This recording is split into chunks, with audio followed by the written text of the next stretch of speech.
everything is done with intention.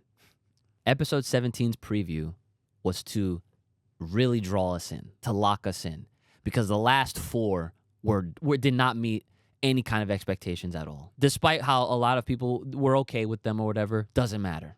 Mm-hmm. At this point in time, we now understand that the next episode, 18, is titled what? Awakening, yeah. Awakening. And then they are purposefully omitting. They are not showing us anything, right? And don't confuse this with me being mad. Oh, I'm not mad at all.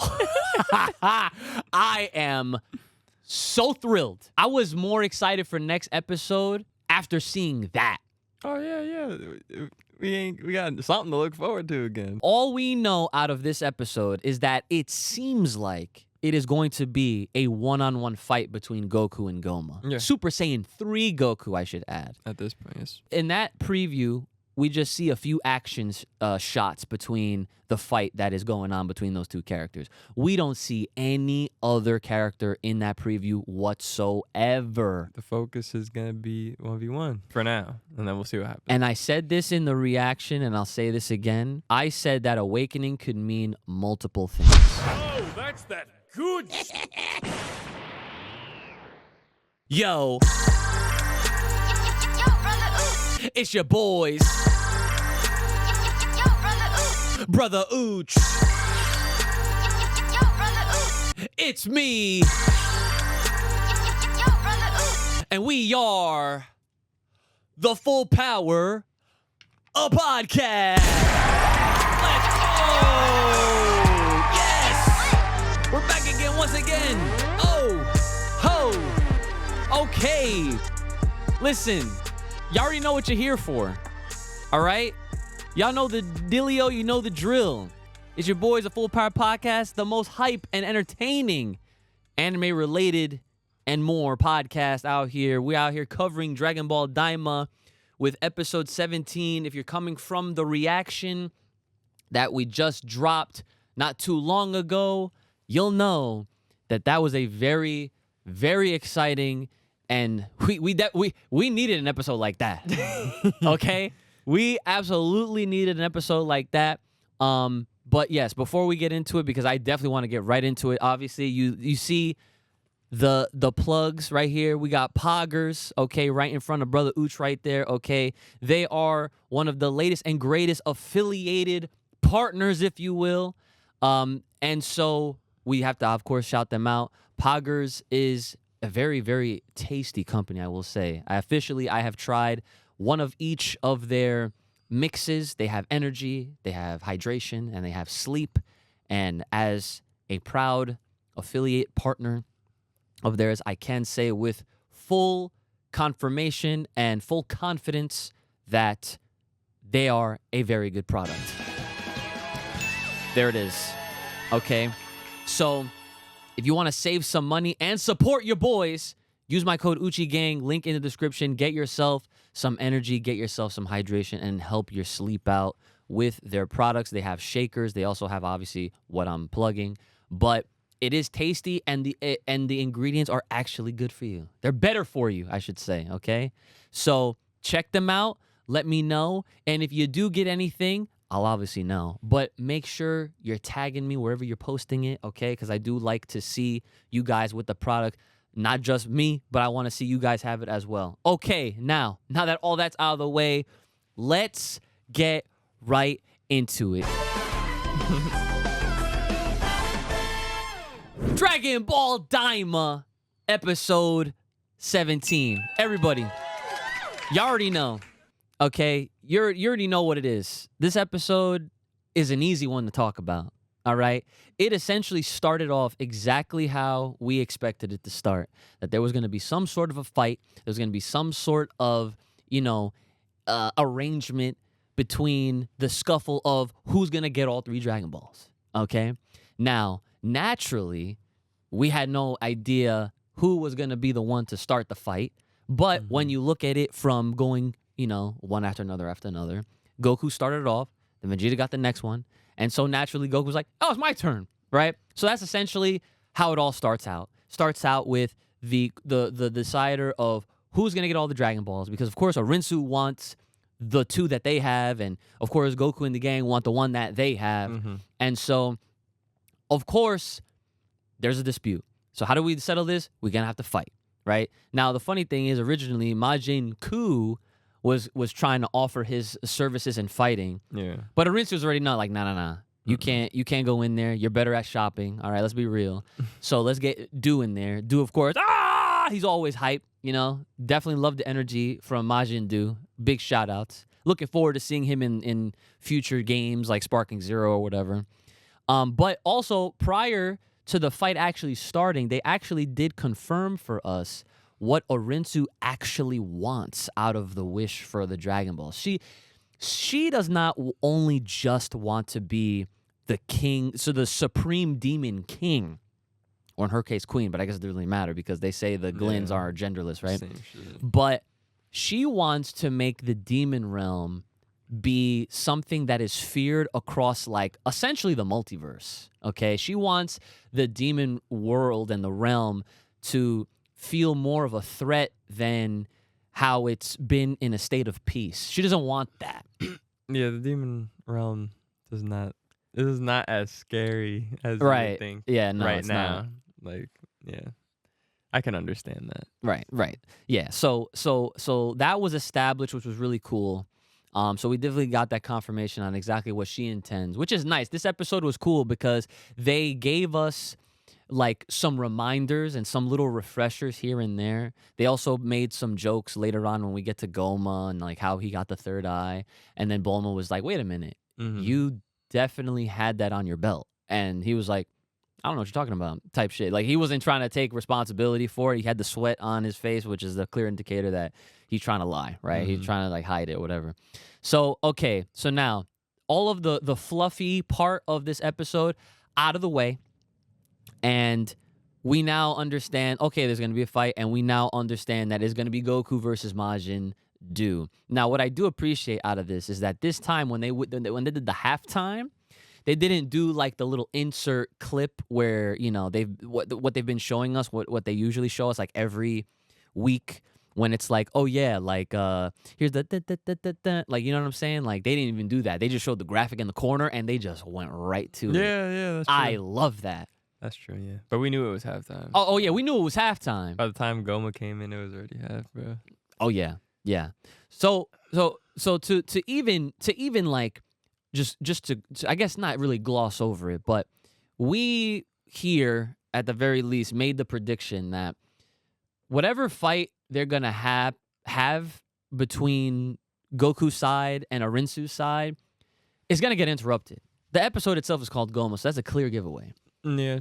I mean, we figured that.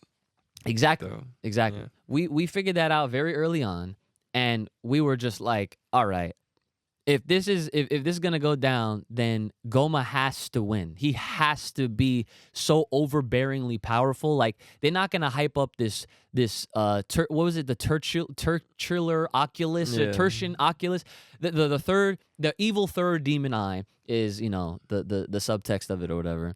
And they've been hyping this up for literally 17 episodes at this point.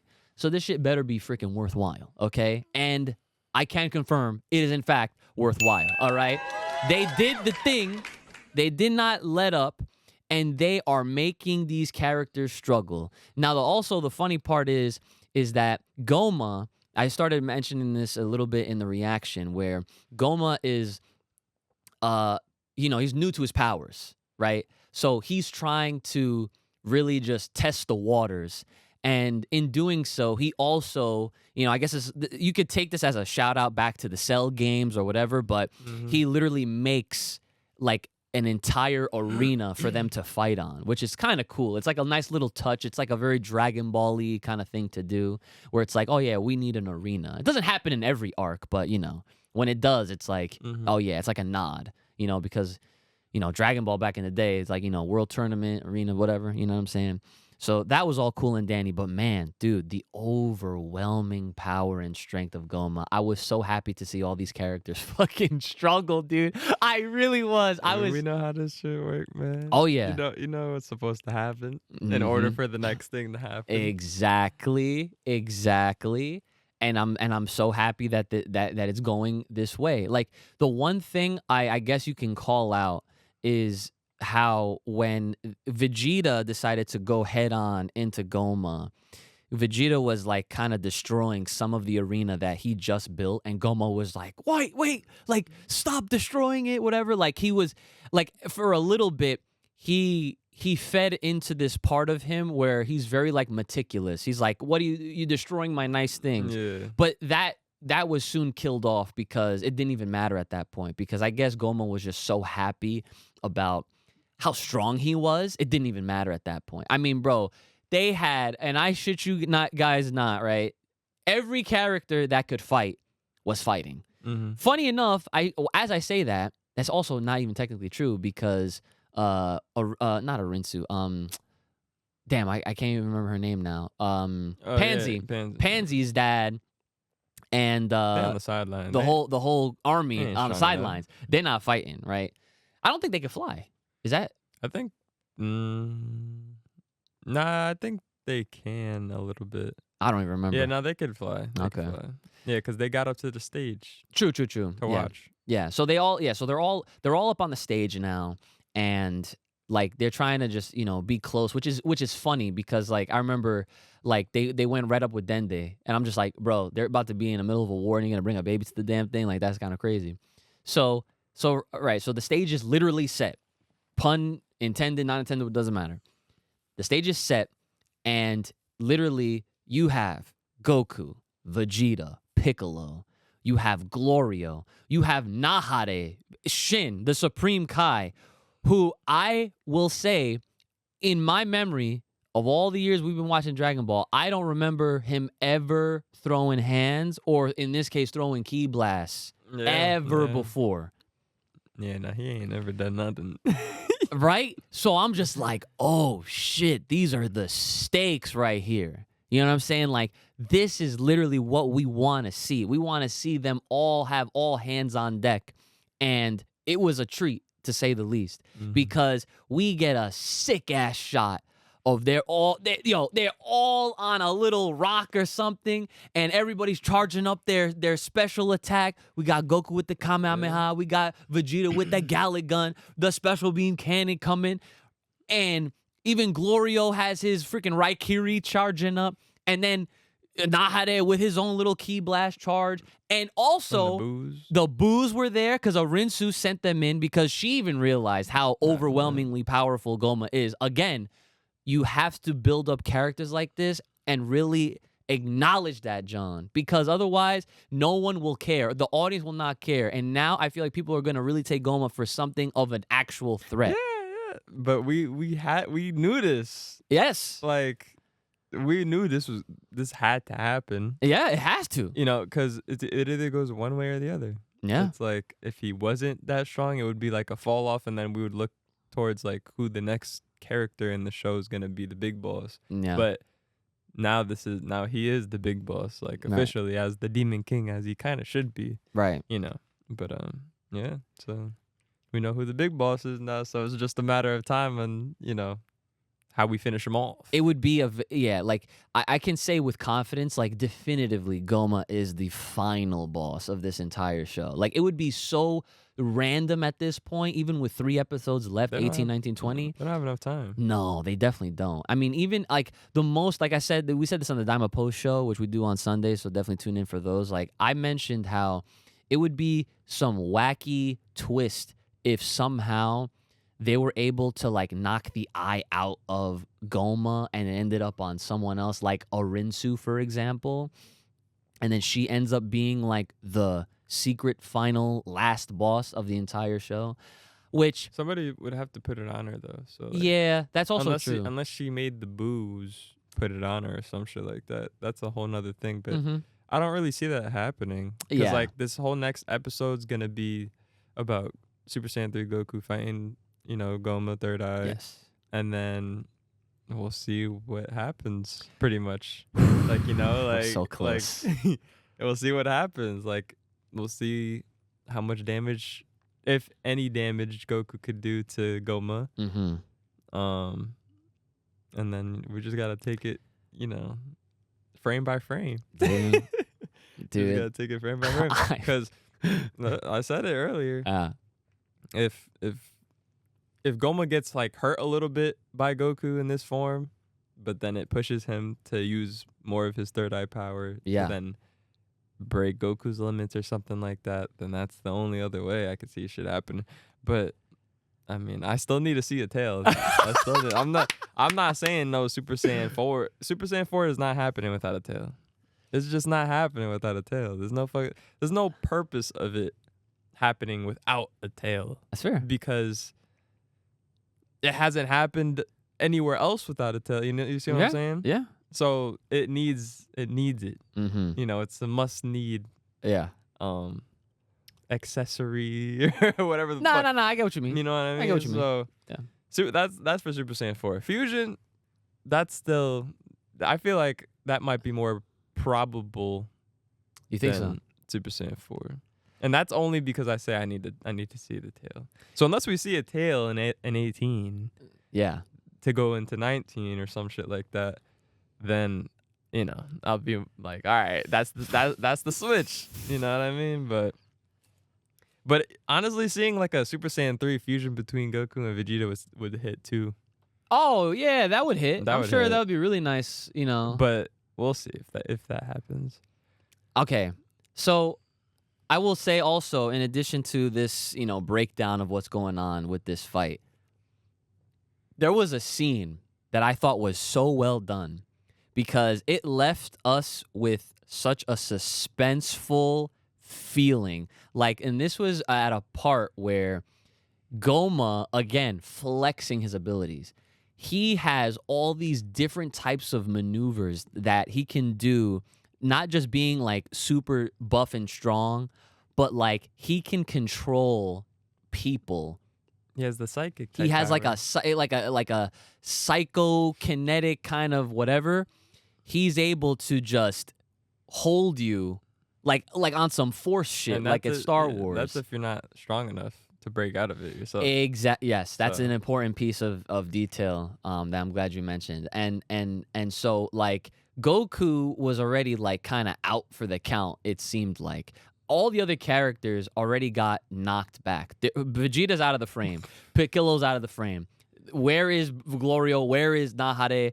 Everybody seems to be like donezo. And it truly is now down what it at least felt like for that moment, Goku and Goma.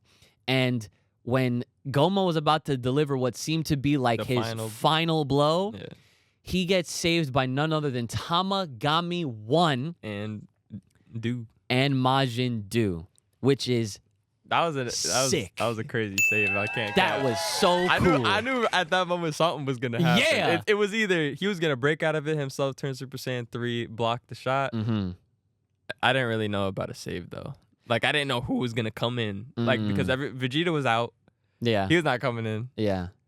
So if Vegeta's out, you would expect everybody else to be like, not there. Yeah. And it would be kind of crazy to think about somebody going in. Because I'm thinking about it like, who's going to stop this blast? Because whoever goes in that bitch is going to die. Yeah. yeah. And then Goku's going to get tired. And then that's when he, you see, that's what I was looking for. Like, potentially. Yes. But, they saved him. And then he transformed them. And and let's talk about it. That transformation. That moment. Can we just really soak that shit in and just appreciate the moment, son? I haven't felt like that in a little bit. Like I will say this right now. Goku had he is such a hero, okay?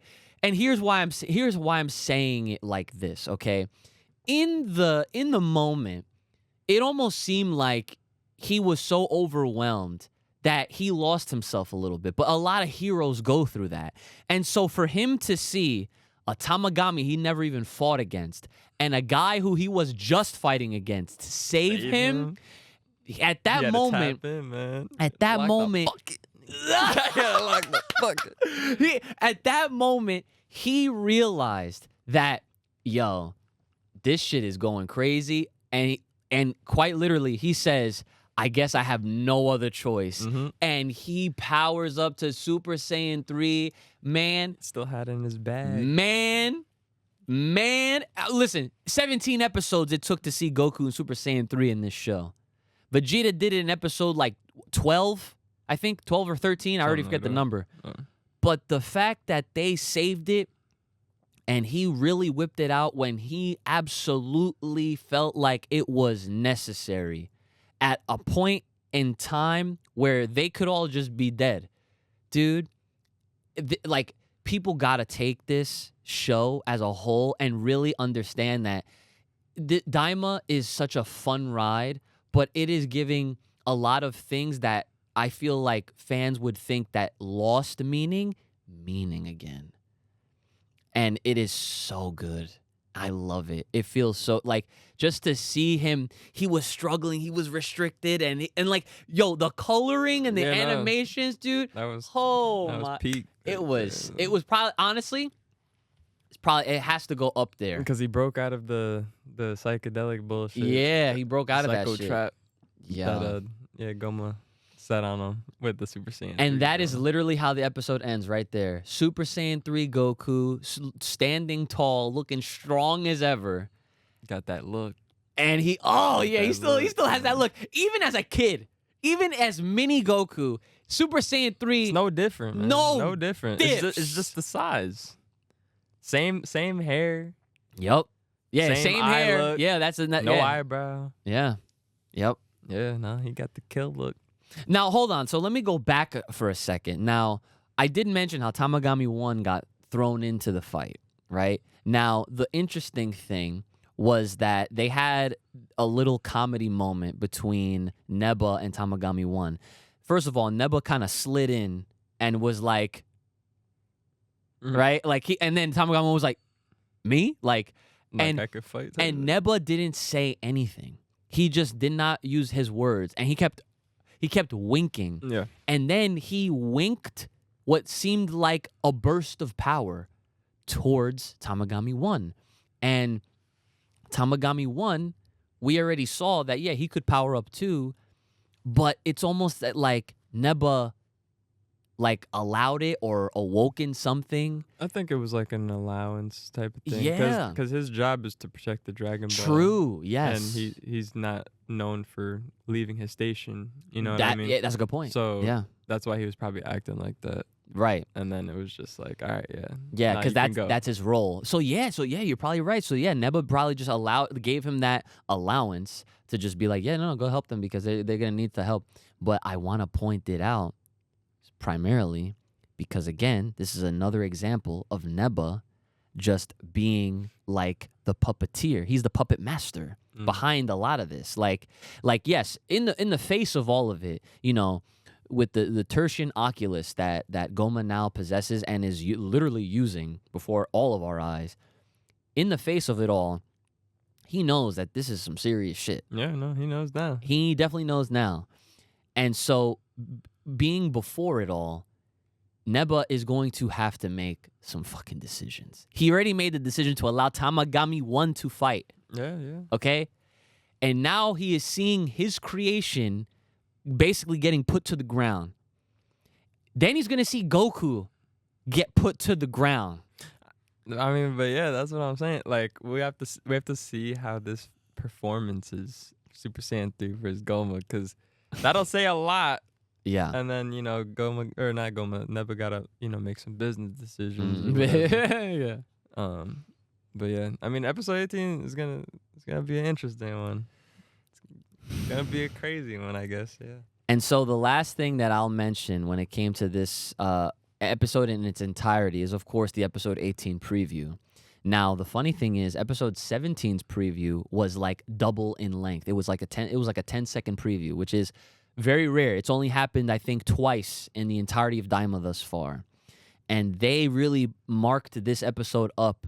They build it up to really make you feel like, oh shit, this is an important episode. We're getting a war. We're getting some kind of grandiose fight. All the characters are getting involved. So you definitely want to tune in, right?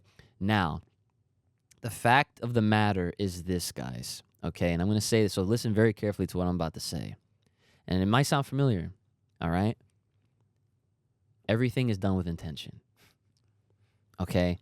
Episode 17's preview was to really draw us in, to lock us in, because the last 4 did not meet any kind of expectations at all. Despite how a lot of people were okay with them or whatever, doesn't matter. Mm-hmm. At this point in time, we now understand that the next episode, 18, is titled what? Awakening, yeah. Awakening. And then they are purposefully omitting. They are not showing us anything, right? And listen, don't confuse this with me being mad. Oh, I'm not mad at all. I am so thrilled. I was more excited for next episode after seeing that. Oh yeah. We got something to look forward to again. All we know out of this episode is that it seems like it is going to be a one-on-one fight between Goku and GOMAH. Yeah. Super Saiyan 3 Goku, I should add. At this point, yes. In that preview, we just see a few action shots between the fight that is going on between those two characters. We don't see any other character in that preview whatsoever. The focus is going to be 1v1 for now, and then we'll see what happens. And I said this in the reaction, and I'll say this again. I said that awakening could mean multiple things. It can mean that GOMAH awakens more of his power because, again, he is in a very experimental phase because it's brand new. He just got the power. So it's like he's discovering all of his abilities and what he can do, and, you know, he's performing it and executing it on the fly. Mm-hmm. So who knows? He could get backed up and awaken, or we could have 2 awakenings. We could have a GOMAH awakening first to beat up Super Saiyan 3 Goku, and then another awakening.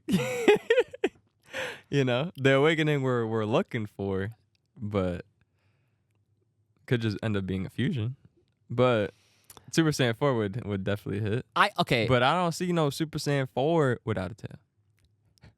Without a tail. Because then if Super Saiyan 4 does not happen, or if it does, if Super Saiyan 4 happens without a tail, there'll be too many arguments saying why can't they do this in their adult forms, you know, in the current, you know, outside of Daima and shit like that, you know, whether it was Super or, well, because Super is before Z? No. So Super technically takes place within Z. Within Z, yes. It's within Z because it starts, technically it starts years after they defeated Majin Buu. I don't know if it's years or a year, but it's some point after they defeated Majin Buu, and then Super is happening up until the next World Tournament where we see Oob and Goku fight, where Goku rigged it, and he told Majin Buu, hey, can you switch the numbers with this guy? Because I feel like, because I want to fight him, and I think that might be like some sort of reincarnation of the evil Buu that I defeated or something, and then they fly off. That is the end of Z. Yeah. So Super takes place within all of that. And then Daima. No. Daima takes place right after Majin Buu's defeat. So Daima takes place prior to Super's events, which would include Battle of Gods with Beerus and Resurrection F with Frieza, so on and so forth. So it goes Dragon Ball Z up until Majin Buu's defeat. Then you have to put a little like marker. Then it's Daima. Then it's the Heyo Son Goku special. Then it's Beerus. And then you can keep going. And then everything happens in sequence at that point. Yeah. So it just wouldn't look good for the future. It just wouldn't like make sense from like a watcher's perspective, I guess. Like if you use all the details, I guess, you know.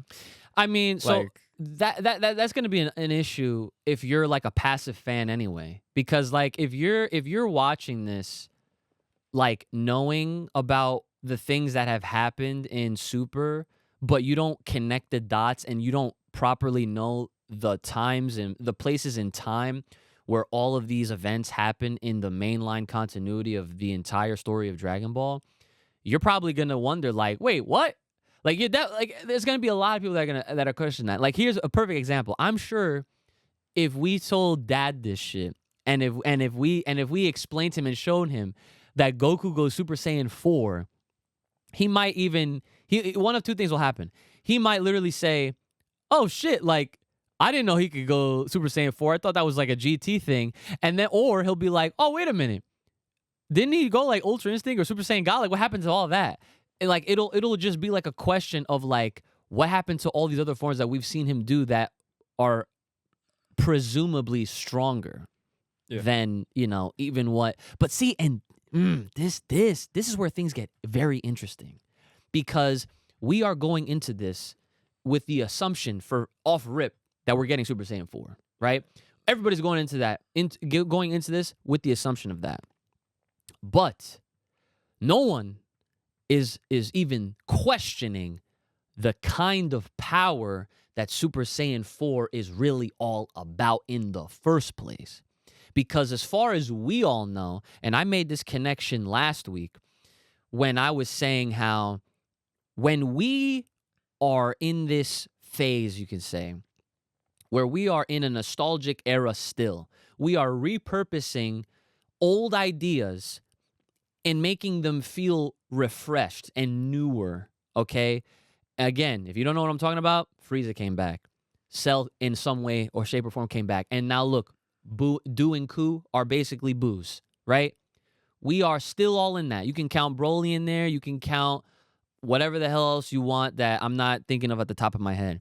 The important thing is that we are all still in this nostalgia era of Dragon Ball because it's familiar with fans. And it will always connect back to what we all grew up with and watched on TV or on DVD or on VHS, I guess, right? And so with all of that being said, the things that we're familiar with, a.k.a. Super Saiyan 4, a.k.a. Dragon Ball GT, we have an understanding of that version.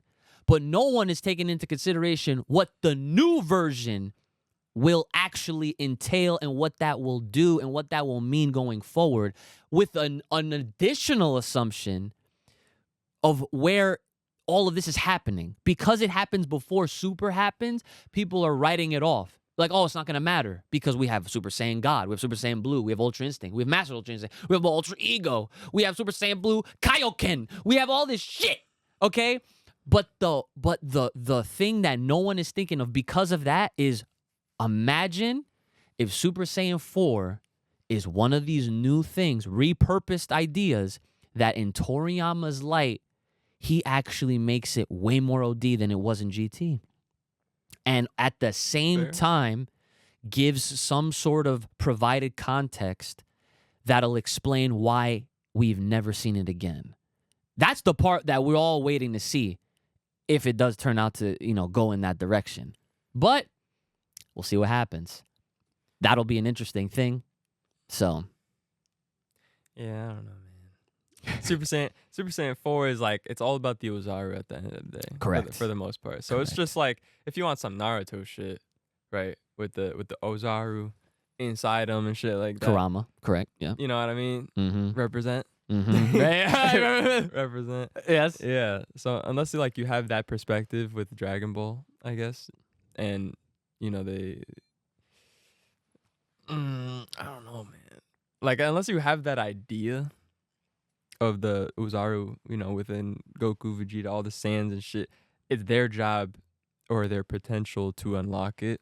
Yes. You know, even without the tail. Mm-hmm. So, like, I guess anything's possible because they can rewrite it, you know. Listen. So it's just like, you know, if Neba is the one, we keep saying Neba just because he's a Namekian. He's the god of Namekians and he has all these these abilities that we are still literally learning about. Yeah, so it's just like, if he's the one that can kind of help Goku tap in, and Vegeta in this case, tap into, you know, their Inu Ozaru, even without their tail being out, then that's the only other way I could see it still happening. You know what I mean? Because because it could be some shit where they dig in, they transform into it, and its fucking tail just shits out because it's the Ozaru, you know, coming. Right.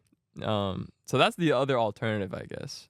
So maybe I don't need to see a tail, but you know, that's if they rewrite it in that sense. Yeah. So okay. I'm glad you said it like that, because remember, we got a little taste of that in Broly. Paragus literally confirmed mid-fight that when Broly was going at Goku and Vegeta, and he was like, he kept powering up because he didn't have any control over his own ability. Paragus literally made the connection where it's like, bro, he snapped. He literally tapped into his great ape state without turning into it. And he's maintaining his form. Like, he actually grew in size a little bit. And, I mean, yeah, we can use this argument because Broly doesn't have his tail either. Correct, son. So, because Paragus cut it off. He cut it off because, again, he made the point. And he said that if Broly still had his tail and he was able to still transform into a great ape, I probably wouldn't even be here. Yeah, of course. That Vampa would have been destroyed. Yeah, but so I guess it's really all up to these motherfuckers, you know, or what Toriyama left us, you know, within Daima. But I mean, this could be used future Dragon Ball shit. You know what I mean? Like, a tail is not necessarily the end all be all, you know, for future Super Saiyan transformations potentially. Yes. For Super Saiyan 4, etc. But everything is all about the Ozaru, you know. So if they can grab a lesson from Broly, or if, you know, they just figure it out through Daima, although it's not going to be reflected into. Yeah, like that's what I'm saying. That part is going to be the most interesting with how they handle all of that going forward, for it to like kind of fall into place with everything else that they've already established. Yeah, so much like It's listen, it's something to be concerned about for sure. I'm one of those people because I'm just like, as much fun that I'm having watching this show and just hoping and with almost certainty that I'm just like, dude, it's happening. There's no way it's not happening for all these reasons that we lay out. I'm also concerned because like this can be one of the best things to happen to Dragon Ball that no one wanted or expected, and then for it to just flop with a shitty explanation at the end, that will hurt way more. And I think that I guess I'm already mentally preparing myself for it just in case, but I know that the sentiment is not going to be shared across the fandom, and I'm sure there's going to be a lot of people complaining and a lot of people bitching and a lot of people being like, oh, so this doesn't matter anyway. It really is not canon. It really is GT2. You know what I'm saying? Like, I don't want to hear that shit. I don't, because this show is making you feel.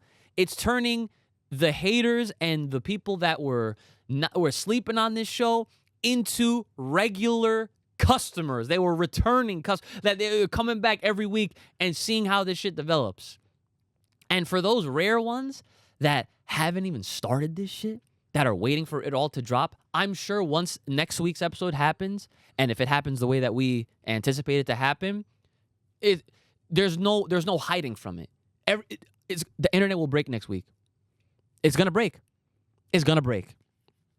That 12 a.m. Because Japan, listen, it's not even the content creators that people got to worry about. It's Japan. I mean, I'm surprised I didn't see nothing on Twitter. Oh no, you got lucky. Because I mean, I wasn't really on it today. So maybe that's why. But that helps. I mean, my feed has been all basketball because of all the shit that's going on over there with all the trades and shit. So okay, yeah. I think that probably covered up a lot of lucky potential you. Dragon Ball shit.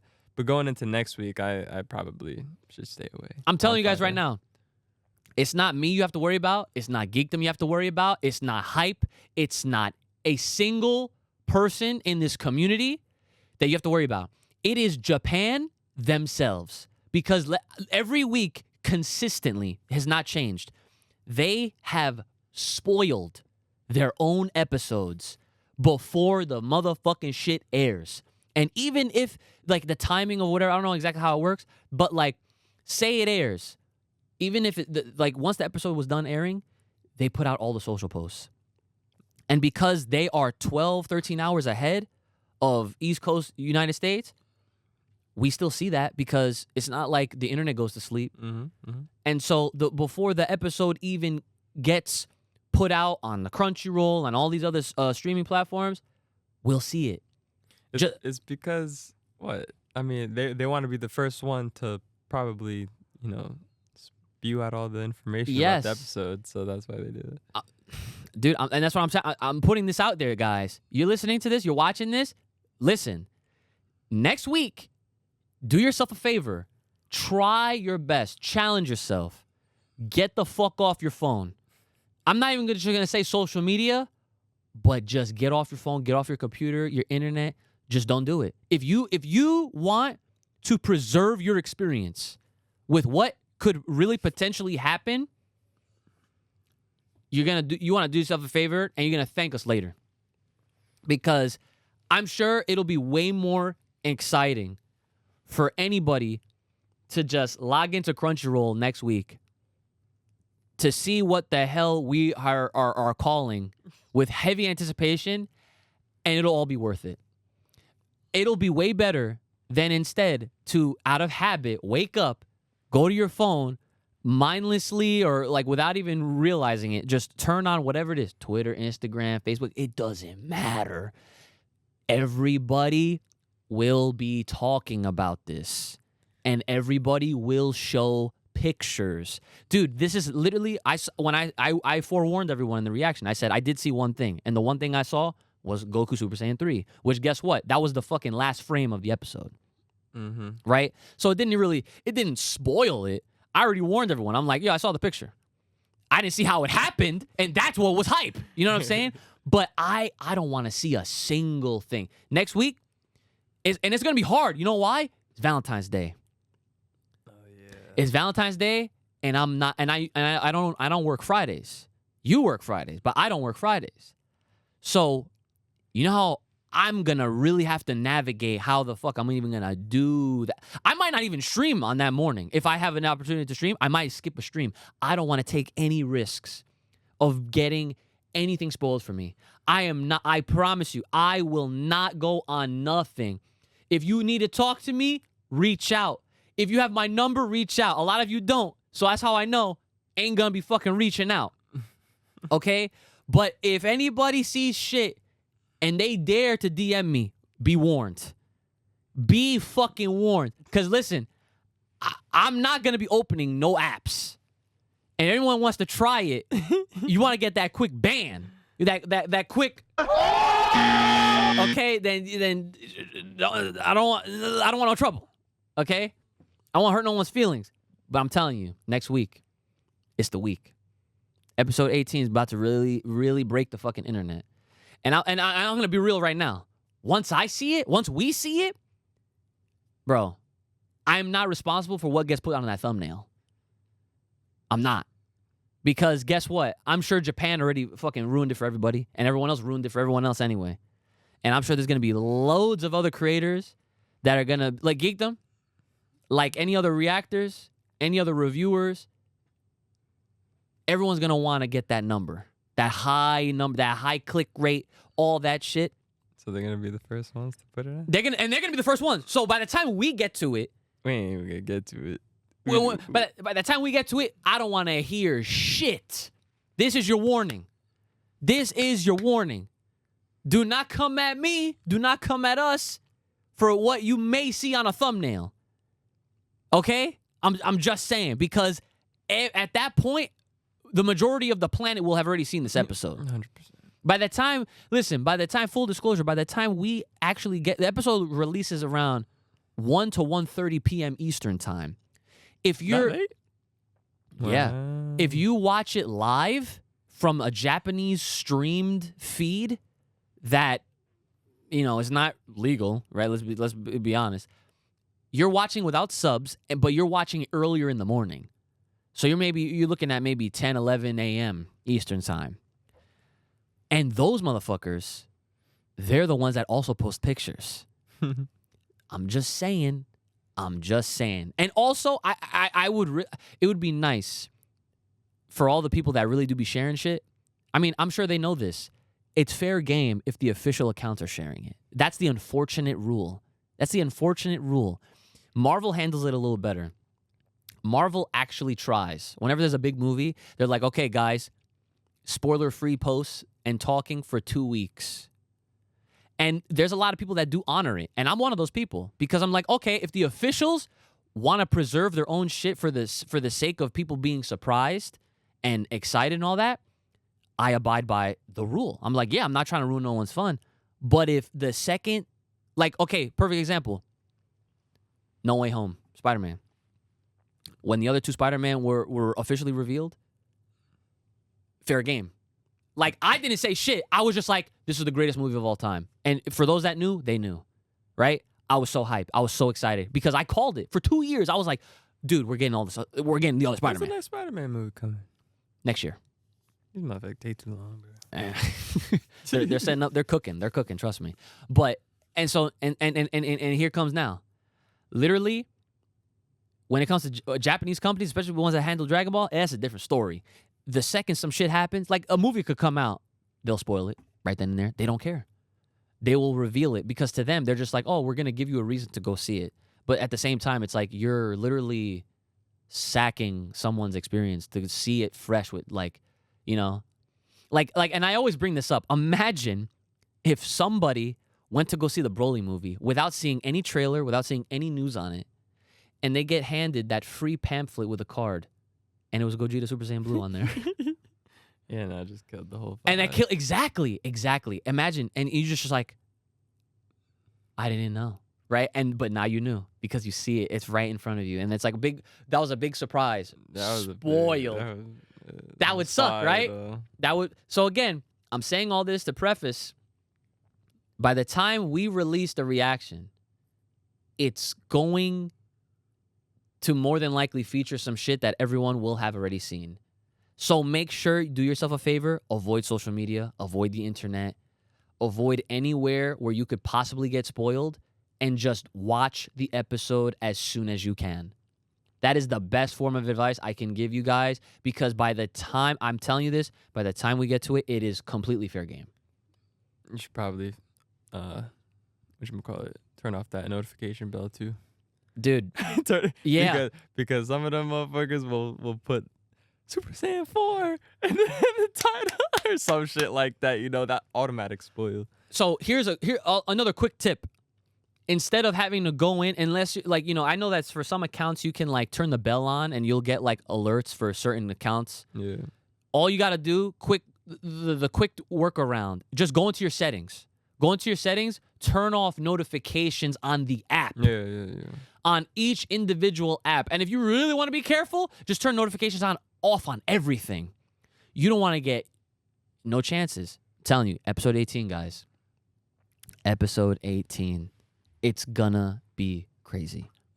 And I'm completely ready for it. I know we've talked ourselves so into this to where it's like it's gonna happen.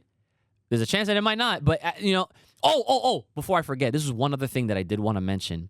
And again, a reminder, this is the 40th anniversary of Dragon Ball that they are celebrating through this show.